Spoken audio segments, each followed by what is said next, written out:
Thank you very much, Rip. What's up, guys? We're joined by Dominate and Quas here of Curse. Guys, congratulations on the win. I mean, you guys should beat the #1 team in the LCS. I know you guys have a really good scrim record, and you have sometimes some problems coming into it with the actual LCS games. What was the thought coming in here? I think we definitely just needed another win. We know we can beat any team in the LCS, but we always make 1 or 2 mistakes in crucial moments in the game, and it ends up getting like the whole game snowballed.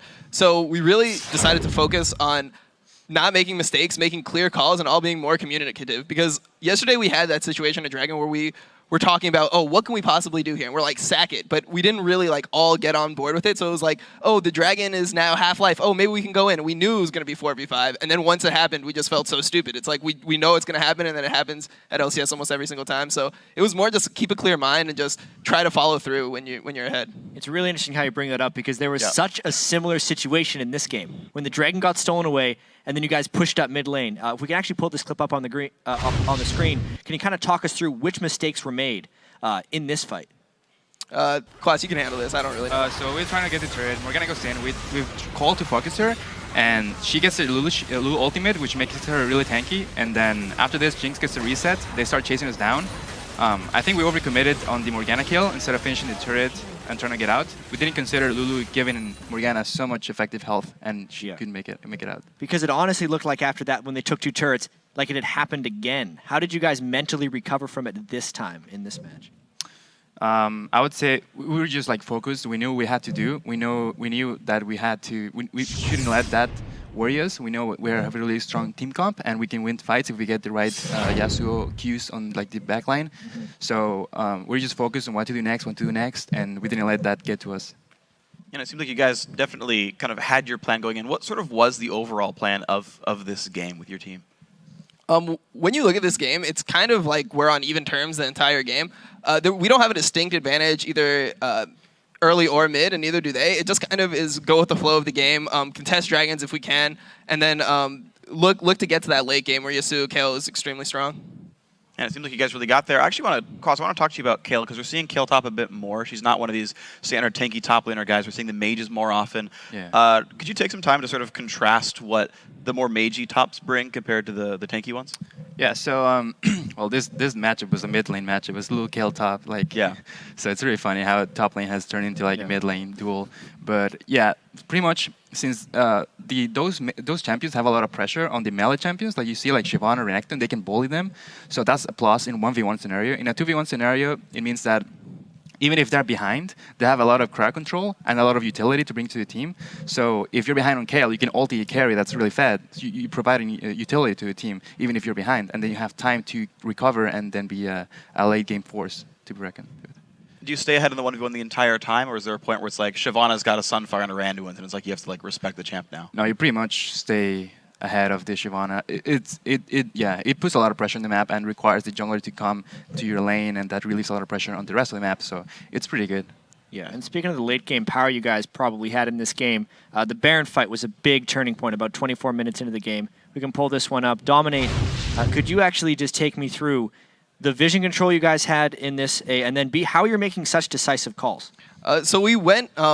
we actually made a really good decision to push up the mid wave so they weren't able to counter push mid, and we backdoored the top turret. And as soon as we went to Baron, we knew they didn't have vision, and since we all cleared the ward, we figured that they might think that we were baiting. So we just decided to burst the Baron. We made the call to burst it.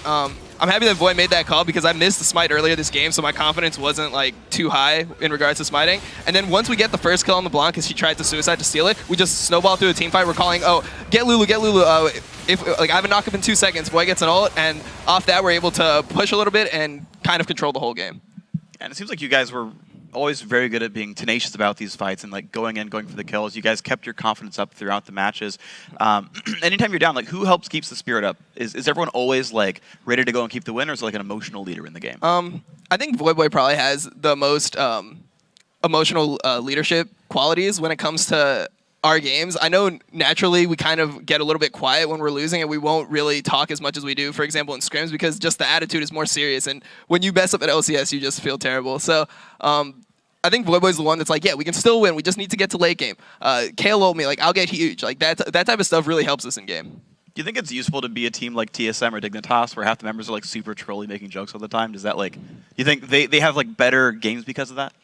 I don't know. I mean, we're fairly troll. I know you've seen some of our clips in the all chat, and yeah, cops something else. So yeah, we kind of have our moments where we go troll, but in game we try to keep it like extremely serious. Yeah, it's just been working out for us in scrims, and we just are trying to translate it into LCS. Yeah, speaking of Cop as well, he had a pretty big moment at the very end of this game.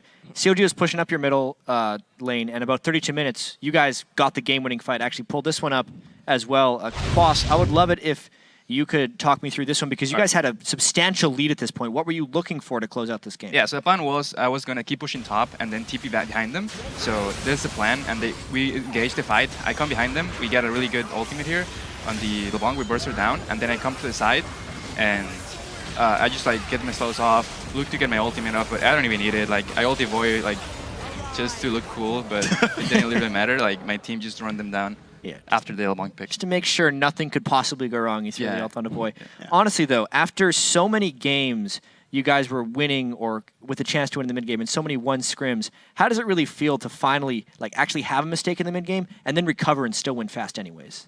It's a huge confidence boost for us, because that's normally the moment where if you kind of track our games, we just shut down. And at this time, we were more focused on what we can do to get back into it, and it kind of helps having like a team like COG that puts so much pressure. They're always on top of the next objective, and it gets you in that same mindset. It's like, okay, they're going to be doing something every second. What can we do in response? And we chose to backdoor the top inner turret and then go to Baron because they had like dragon control and mid control. So yeah, I definitely think that was like a big moment for us just as a team to just get over this mental block that we have of losing like one fight at LCS and then just having the sky fall. So you think we're at new curse now, where you guys are destined to dead us at the top? I hope. I mean, I was hoping that LMQ game was a new curse, but I think this game probably means more for us, because this was more of a competitive game where we didn't have like a distinct advantage in the mid game, and it was less of a snowball. So this was more decision making, and now we just know that we can do it. So we're just really looking forward to playing more LCS and just trying to get our record back up. Yeah, and speaking of that, you guys are in that kind of three-way race to see who can move out of the bottom three. Really big week next week, honestly. You guys play Complexity and Evil Geniuses. Talk to me about the importance of those games in your race towards the playoffs. Yeah, those games are going to be really important for us, and we are definitely looking to practice a lot, really hard, and make sure that we don't make mistakes in the like early throws or just go on tilt over bad decisions. So yeah, it's going to be really important games. All right, well, guys, it's going to be fun to watch. Guys, congrats on the win, and we'll see you next week for, I guess, hopefully a 2-0. Now, of course, we've got more coming on, so we're going to take one last break before our final game of the day, Cloud9 versus LMQ. Keep that browser where it's at. The North American LCS returns after this.